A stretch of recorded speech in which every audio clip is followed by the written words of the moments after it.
Assalamualaikum warahmatullahi wabarakatuh.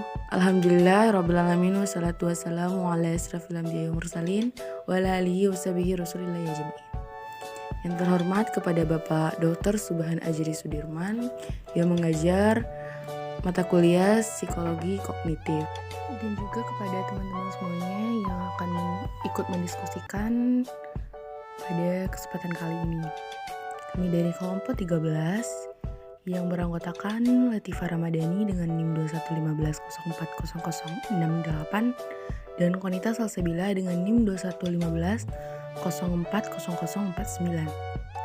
Kami dari kelompok 13 akan mendiskusikan materi yang berjudul emosi dan kognisi. Emosi dalam individu dapat mempengaruhi persepsi, ingatan, cara berpikir, dan proses kognitif lainnya yang berlangsung dalam diri seseorang. Keadaan emosi, seseorang dapat mempengaruhi proses-proses kognitifnya, misalnya stres, depresi, kecemasan, maupun suasana hati. Pengaruh emosi dapat terjadi pada setiap bagian dari keseluruhan aktivitas kognitif manusia, mulai dari pencatatan informasi, transformasi informasi, penyimpanan informasi di dalam gudang ingatan, kemudian pengalihan informasi yang telah disimpan dalam ingatan tersebut untuk dapat dimunculkan kembali dalam rangka memberikan respon terhadap suatu tugas sampai dengan proses berpikir, pemecahan masalah, maupun kreativitas. Banyak di antara kita yang secara pribadi telah menyadari bahwa keadaan emosi, tentunya misalnya perasaan sedih, marah, ataupun mental tertekan, membuat kita kurang memperhatikan apa yang terjadi di sekeliling kita. Contohnya, ketika seorang komandan polisi secara tiba-tiba menembak anak buahnya di tempat tugas ketika ia dalam keadaan stres berat, kejadian-kejadian ini merupakan sebagian kecil dari banyaknya contoh yang dapat ditemukan seseorang di dalam kehidupan sehari-hari, baik itu di rumah, sekolah, kantor, maupun tempat kerja. Contoh-contoh inilah yang mengisyaratkan betapa besar pengaruh atau peran yang dimainkan oleh faktor emosi seseorang di dalam melakukan aktivitas kognitif dan kinerja pada umumnya. Dengan demikian, seseorang dapat mendapatkan gambaran yang lebih luas bahwa dalam menjalankan suatu tugas, keberhasilannya tidak hanya ditentukan oleh kapasitas kognitif, misalnya kecerdasan atau daya ingat, yang dimiliki tetapi juga oleh keadaan emosi yang sedang dialami pada waktu itu, menurut Suharnan 1996. Banyak para ahli psikologi kognitif telah menaruh perhatian yang amat besar pada aspek emosi. Hal ini memiliki beberapa alasan. Yang pertama yaitu alasan yang bersifat langsung, ialah bahwa keadaan emosi dapat mempengaruhi proses-proses kognitif dalam bentuk-bentuk atau cara-cara yang sangat penting, bahkan berakibat fatal. Kedua yaitu cara-cara yang lebih berguna untuk menciptakan kondisi emosi sesaat sudah mulai dikembangkan, sehingga memungkinkan dilakukannya manipulasi atau rekayasa pengalaman emosi secara eksperimental sebagai variabel bebas. Ketiga yaitu keterbatasan penelitian yang dilakukan dalam bidang klinis. Keempat yaitu tumbuhnya suatu keyakinan bahwa pertimbangan teoritis tentang ingatan dan kognisi pada umumnya harus dapat menjelaskan juga mengenai pengaruh aspek yang afektif dan emosi seperti stres, depresi, nilai, arousal terhadap proses-proses kognitif. Ada beberapa temuan empiris yang dianggap penting sebelum melakukan interpretasi secara teoritis dan membuat aplikasi-aplikasi praktis. Pertama yaitu suasana hati dan pemilihan informasi. Gagasan mengenai pengaruh suasana hati terhadap pemilihan informasi disebut dengan mood congruency effect. Pengaruh tersebut menunjukkan bahwa penemuan bahwa orang-orang lebih cenderung mengingat informasi yang sesuai atau sama seperti keadaan suasana hati yang sedang dialami pada waktu mereka mempelajari suatu materi atau memproses suatu informasi. Dengan begitu, orang yang dalam keadaan bahagia, maka mereka cenderung mengingat materi atau informasi yang berisikan hal-hal yang menyenangkan daripada materi yang berhubungan dengan kesedihan. Sebaliknya, orang yang mengalami kesedihan, maka mereka akan cenderung mengingat materi pembelajaran atau informasi yang mengandung dengan kesedihan daripada kesenangan. B. Suasana hati dan proses mengingat kembali. Efek ketergantungan terhadap suasana hati muncul apabila materi yang dipelajari dalam suasana hati tertentu diingat kembali dengan baik. Apabila seseorang diuji dalam suasana hati yang serupa dengan ketika ia mempelajari materi atau menerima informasi tersebut. Contohnya, jika seseorang mahasiswa telah mempelajari isi dari sebuah puisi atau berita di surat kabar dalam suasana hati yang bahagia, maka kemudian mahasiswa itu dapat mengingat kembali materi tersebut dengan baik. Apabila dalam suasana hati yang bahagia pula, daripada suasana hati yang netral atau sedih, maka kejadian itu disebut dengan mood dependent effect, yang artinya adalah ada pengaruh atau ketergantungan terhadap suasana hati pada waktu orang mengingat kembali informasi yang pernah dipelajari dengan suasana hati pada waktu ia menerima informasi tersebut. Khusus mengenai hubungan antara suasana hati dengan mengingat kembali kejadian-kejadian di masa lalu yang pernah dialami seseorang, tampaknya ditemukan agak lain dalam penelitian yang dilakukan oleh H. Macaulay dan Ray pada tahun 1994. Mereka menemukan bahwa seseorang cenderung dapat mengingat kembali kejadian-kejadian yang dialami di masa lalu dengan lebih baik apabila orang tersebut dalam suasana hati yang sama atau cocok dengan suasana hati ketika ia mengalami kejadian-kejadian tersebut. Jadi, apabila pada waktu mengalami suatu kejadian seseorang dalam hati senang, maka ia cenderung akan mengingat kembali kejadian itu dengan lebih baik pula apabila ia dalam suasana hati yang senang pula. Sedangkan seseorang yang dalam suasana hati sedih kemudian mengalami kejadian tertentu, maka ia akan cenderung dapat mengingat kembali kejadian itu dengan lebih baik apabila ia dalam suasana hati yang sedih pula. Demikian pula pada suasana hati yang netral, maka kecocokan suasana hati antara satu waktu mengalami suatu kejadian dengan waktu yang memunculkan kembali kejadian itu dari ingatan cenderung berpengaruh positif. Selanjutnya C. Suasana hati dan proses transformasi informasi. Salah satu bagian awal yang sangat penting dari keseluruhan aspek kognitif ialah melakukan transformasi informasi untuk disimpan di dalam gudang ingatan setelah informasi itu diterima melalui alat indera. Transformasi informasi disebut juga dengan encoding. Hasil eksperimen dari Leggett dan Ellis pada tahun 1993 menunjukkan bahwa kelompok subjek yang ditetapkan pada suasana hati yang netral pada waktu menerima informasi menunjukkan kinerja mengingat yang lebih baik daripada kelompok subjek yang ditempatkan dalam suasana hati sedih. Subjek yang ditempatkan dalam suasana hati gembira dapat melakukan tugas lebih baik daripada mereka yang ditempatkan dalam suasana hati yang bersedih, tetapi masih berada di bawah kelompok subjek yang berada dalam situasi hati yang netral. Kesimpulannya ialah keadaan emosional seperti suasana hati yang sedih atau gembira dapat mempengaruhi proses transformasi informasi yang netral. Suasana hati yang sedih dapat mengganggu seseorang melakukan transformasi informasi ke dalam gudang ingatan. D. Suasana hati dan ketetapan menilai hubungan.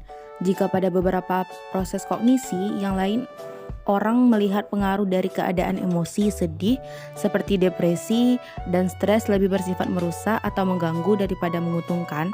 Namun, pada kesempatan ini, orang akan melihat segi positif dari keadaan depresi terhadap pengendalian aktivitas yang membuat keputusan dan penilaian mengenai hubungan antar objek atau peristiwa. Pada penelitian yang dilakukan oleh Allau dan Abramson pada tahun 1979, mereka merasa terkejut atas hasil serangkaian eksperimen yang dilakukan. Hasil eksperimen tersebut ternyata ditemukan bahwa para mahasiswa yang bergabung dalam kelompok depresi benar-benar menunjukkan lebih akurat atau tepat dalam membuat penilaian mengenai suatu hubungan daripada mahasiswa yang bukan dari kelompok depresi. Akhirnya, kedua peneliti tersebut menyimpulkan bahwa sebenarnya keadaan emosi yang bersifat depresi itu boleh jadi memang membuat seseorang menjadi penyedih tetapi lebih bijaksana. Sekalipun hasil penelitian di atas menunjukkan segi positif dari keadaan depresi, namun hal ini tidak berlaku bagi berbagai macam penilaian. Bagi aktivitas penilaian yang ditunjukkan pada karakter orang lain, ternyata ditemukan sisi negatif dari emosi sedih. Misalnya, orang-orang akan cenderung menilai sifat-sifat orang lain dalam perspektif yang negatif, seperti tidak tenggang rasa, kurang dermawan, dan tidak peduli terhadap penderitaan orang lain jika mereka dalam keadaan depresi daripada dalam suasana hati yang netral. Selanjutnya yaitu E. Suasana hati dan penggalian informasi. Studi tentang peranan suasana hati dalam proses penggalian informasi di dalam ingatan atau retrieval harus dibedakan dalam proses transformasi informasi atau encoding. Pada proses transformasi informasi dilakukan pemrekayasaan suasana hati sebelum subjek melakukan tugas-tugas kognitif, input of information. Sebaliknya, pada proses penggalian informasi dalam ingatan dilakukan rekayasa suasana emosional setelah subjek selesai melakukan tugas output of information. Sejumlah penelitian mengenai pengaruh suasana hati terhadap proses penggalian kembali informasi di dalam ingatan dapat dibedakan menjadi dua kategori. Yang mana yang pertama yaitu kelompok penelitian yang tidak menemukan adanya pengaruh suasana hati depresi terhadap ingatan tentang sifat-sifat pribadi seperti pada masa kanak-kanak, misalnya yang dilakukan oleh Goldstein dalam Eilis dan Hone pada tahun 1993. Kedua yaitu kelompok penelitian yang menemukan adanya pengaruh suasana hati depresi terhadap aktivitas penemuan kembali informasi yang tersimpan dalam gudang ingatan. Misalnya dilakukan oleh Eilis, Thomas, dan McFarlane dan Lane pada 1985. Baiklah, materi selanjutnya yang akan dibacakan oleh rekan saya. Selanjutnya F. Suasana hati dan proses berusaha. Suasana hati mempengaruhi proses berusaha dalam menjalankan suatu tugas yang meminta penggunaan kapasitas kognitif. Pengaruh ini sangat tergantung pada jenis tugas yang diberikan kepada seseorang. Bagi tugas-tugas atau pekerjaan sukar banyak menuntut usaha atau penggunaan kapasitas yang besar, maka suasana hati yang negatif, misalnya stres dan depresi, sangat mengganggu. Hal ini berarti bahwa makin banyak tuntutan suatu tugas, makin besar pengaruh suasana hati yang buruk di dalamnya, yang dapat memperlemah usaha-usaha penyelesaian tugas. Yang G. Kecemasan dan kinerja. Demikian pula mengenai kecemasan dan interaksinya dengan tingkat kesukaran tugas.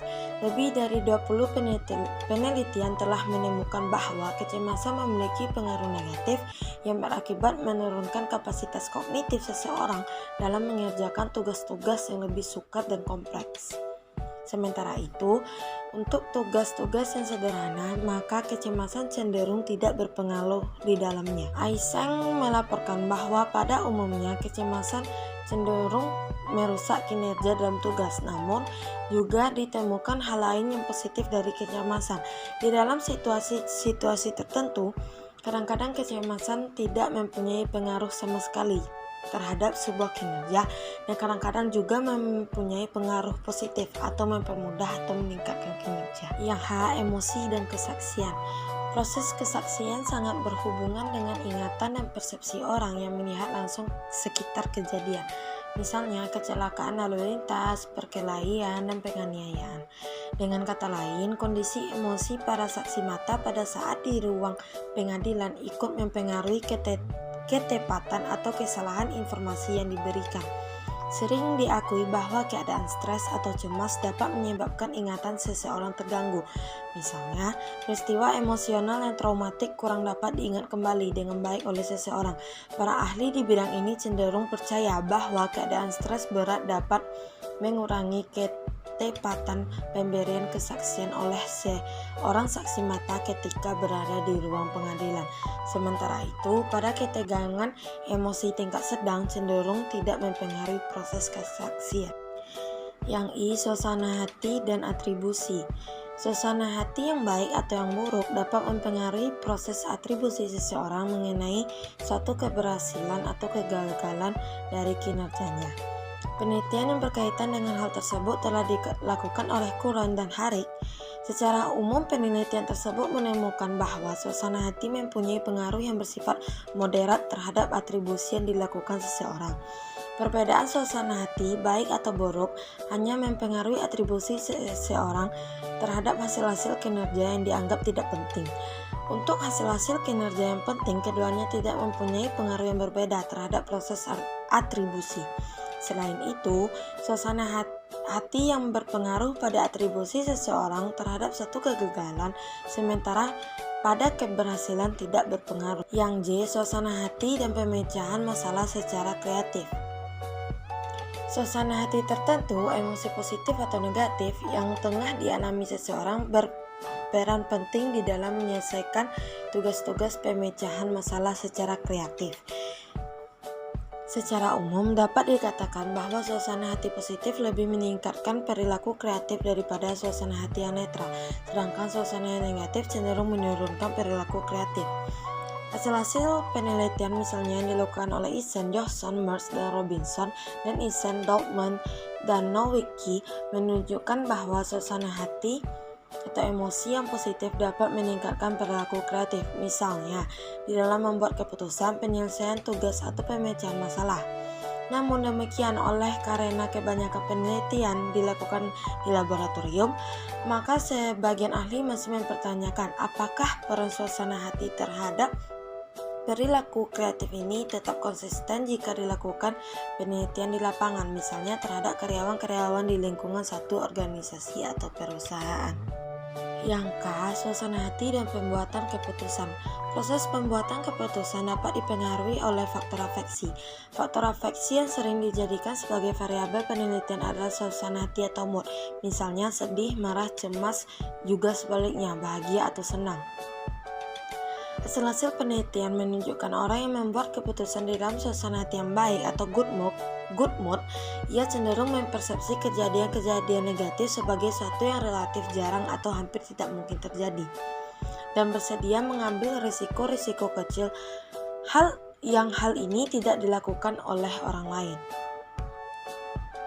Hayes dan Rodensteit 2004 mengadakan penelitian yang berkaitan dengan kecenderungan orang memilih barang-barang menarik yang ingin dibeli. Penelitian ini membedakan dua dasar pertimbangan kecenderungan memilih, yaitu penilaian yang didasarkan antara perhitungan ekonomi atau calculation dengan emosi atau feeling. Hasil penelitian ini menunjukkan bahwa khususnya mengenai penelitian terhadap suatu barang atau stimulus yang didasarkan pada perasaan atau afeksi, membuat orang tidak sensitif terhadap jumlah variasi barang. Dengan kata lain, ketika emosi seseorang mendominasi pertimbangan dalam menilai suatu barang yang menarik, maka orang itu cenderung hanya terpaku pada pilihannya itu, dan ia tidak terpengaruh oleh berbagai macam barang lain yang ditawarkan kepadanya sebagai alternatif pilihan. Materi selanjutnya yaitu pendekatan teoritis. Berbagai temuan yang mengindikasikan adanya pengaruh-pengaruh keadaan emosi seseorang terhadap aktivitas kognisi mendorong para ahli psikologi kognitif untuk melakukan interpretasi secara teoritis. Pendekatan teoritis yang dipergunakan pada dasarnya dapat digolongkan menjadi 3 kategori. Yang pertama teori network, yang kedua teori skema, dan ketiga teori penjatahan kapasitas. Ketiga, pendekatan teoritis ini sesungguhnya tidak bersifat kompetitif tetapi komplementer antara satu teori dengan yang lain dalam menerangkan keterkaitan antara aspek-aspek afeksi atau emosi dengan proses-proses kognitif. Teori lainnya yaitu teori arousal atau teori kebangkitan, sebab proses-proses kognisi tidak hanya dipengaruhi oleh suasana hati, stres, kecemasan, dan depresi, tetapi sebenarnya termasuk juga faktor-faktor semangat, yaitu nafsu dan keadaan motivasional dimiliki pada waktu seseorang sedang melakukan tugas. Yang pertama, teori network. Teori network dikembangkan oleh Gordon Moore dan koleganya pada awal tahun 1980-an. Teori ini didasarkan atas asumsi bahwa emosi-emosi disimpan sebagai not-not atau komponen-komponen di dalam ingatan semantik. Setiap emosi yang menonjol seperti gembira, murung, atau ketakutan memiliki komponen atau unit khusus di dalam ingatan yang berkumpul bersama-sama dengan banyak emosi lain seperti sebuah jaringan. Masing-masing unit emosi tersebut juga dihubungkan oleh proposisi yang menggambarkan peristiwa-peristiwa yang terjadi ketika seseorang sedang mengalami emosi itu. Not-not atau komponen-komponen emosi ini dapat diaktifkan kembali oleh berbagai stimulus, misalnya simbol-simbol bahasa atau objek-objek fisik. Contoh, kenangan indah yang pernah dialami pada waktu masih muda dapat dimunculkan kembali dari ingatan seseorang ketika mendengarkan lagu-lagu tertentu atau kenangan masa lalu. Teori yang kedua yaitu teori skema. Teori skema berpandangan bahwa orang-orang yang mengalami emosi atau suasana hati tertentu memiliki suatu bingkai kerja yang digeneralisasikan yang disebut skema yang serupa dengan suasana hati tersebut. Jadi, orang yang sedang mengalami kesedihan akan memiliki skema sedih dan menggunakannya untuk mengorganisasikan informasi. Contoh, orang-orang yang sedang bersedih biasanya menerima dan mengingat pengalaman negatif, episode yang duka, dan cenderung menginterpretasi dunia dari perspektif yang negatif. Skema sedih tidak hanya membuat seseorang menerima hal-hal yang mengandung kesedihan, tetapi peristiwa-peristiwa yang negatif lebih siap diterima daripada peristiwa-peristiwa yang positif atau membahagiakan. Skema sedih juga mengarahkan pada seseorang untuk lebih siap mengingat kembali pengetahuan dan pengalaman yang menyedihkan. Yang ketiga yaitu teori alokasi sumber kapasitas. Teori alokasi atau penjatahan sumber kapasitas dikembangkan secara luas oleh Henry Ellis dan koleganya sejak pertengahan tahun 80-an untuk menerangkan pengaruh-pengaruh keadaan emosional terhadap proses-proses kognisi dan memori. Ide dasar dari teori ini ialah pemberian jatah kapasitas perhatian terhadap satu tugas yang cocok. Ada dua hal yang perlu dipertimbangkan di sini. Yang pertama, peranan keadaan emosional dalam mengatur jumlah kapasitas yang diperuntukkan bagi beberapa tugas kognitif. Yang kedua, permintaan atau tuntutan tugas-tugas itu sendiri terhadap pemrosesan kapasitas. Model ini diambil dari konsep tentang alokasi terhadap sumber-sumber kapasitas yang merupakan bagian dari teori kapasitas umum untuk menerangkan fenomena perhatian atau attention. Teori ini berasumsi bahwa terdapat keterbatasan sumber kapasitas perhatian yang dapat dialokasikan oleh seseorang kepada setiap tugas yang dikerjakan. Atas dasar pemikiran tersebut, maka keadaan emosional yang sedang berlangsung pada diri seorang dapat mempengaruhi jumlah atau besarnya kapasitas perhatian yang dapat dipergunakan untuk melakukan tugas-tugas kognitif atau motorik. Pengaruh tersebut diasumsikan bahwa keadaan emosional dapat mengatur jumlah kapasitas yang akan dipergunakan untuk menjalankan tugas-tugas tertentu. Kebanyakan tugas melibatkan ingatan mengenai informasi yang relevan, yang berakibat pula menuntut adanya jatah sumber kapasitas dalam jumlah yang memadai. Dengan begitu, pengaruh yang bersifat mengganggu dari emosi tertentu ialah berupa pengurangan terhadap jatah atau jumlah kapasitas yang sedianya akan dipergunakan untuk menjalankan suatu tugas. Teori penjatahan sumber kapasitas dalam mengembangkan konsep-konsepnya mengajukan 5 asumsi pokok. Yang pertama, suasana emosi mempengaruhi aktivitas kognisi seseorang melalui pengaturan jumlah kapasitas yang tersedia yang akan dialokasikan kepada tugas-tugas yang sedang dikerjakan. Yang kedua, proses transformasi informasi ke dalam ingatan atau encoding biasanya menuntut jumlah kapasitas kognitif atau usaha. Yang ketiga, kinerja ingatan sering berhubungan dengan banyaknya kapasitas yang diperuntukkan bagi pelaksanaan tugas kognitif. Asumsi ketiga ini didasarkan atas penemuan empiris yang berkaitan dengan peranan emosi dalam usaha-usaha kognitif. Yang keempat yaitu teori arousal atau kebangkitan. Arousal adalah keadaan emosi seseorang yang berkaitan dengan gairah, nafsu, semangat, motivasi, atau kebangkitan. Jadi, arousal dapat bergerak dari keadaan yang penuh semangat, gairah, atau kebangkitan sampai pada keadaan sebaliknya, yakni tidak bersemangat, tidak bergairah sama sekali, atau malas.